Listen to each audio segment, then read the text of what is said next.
মানুষ যখন মিথ্যা কথা বলে, নবী করিম সাল্লাল্লাহু আলাইহি সাল্লামের একটি হাদিস বুখারীতে বর্ণিত হয়েছে, তিনি বলেছেন মিথ্যা কথা বললে একটা সময় একটা বলে আরেকটা বলে মিথ্যা বলতে বলতে আল্লাহর খাতায় দুইটা তালিকা আছে আল্লাহর কাছে। একটা হলো মিথ্যাবাদীদের তালিকা, আর একটা হলো সত্যবাদীদের তালিকা।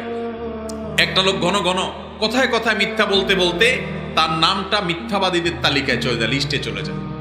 আরেকটা লোক মিথ্যা না বলে সত্যটা বলার চেষ্টা করে, মিথ্যা এড়ায়, এই এড়াইতে এড়াইতে মিথ্যা বাদ দিয়া সত্য বলতে বলতে বলতে সত্যের অভ্যাস করে, নিজের মিথ্যা বলার অভ্যাস দূর করে, নিজের সঙ্গে লড়াই করে এবং কথা বলতে গিয়ে থেমে যায়, আরে আমি তো মিথ্যা বলছি, আমার নাম তো মিথ্যাবাদীদের তালিকায় যাবে।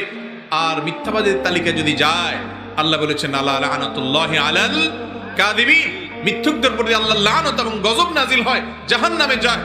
দুনিয়ার সবচেয়ে বড় মিথ্যাবাদী হলো যে কাফের, আল্লাহকে অস্বীকার করে। তার চেয়ে বড় মিথ্যাবাদী আর নাই যে নিজের রবকে অস্বীকার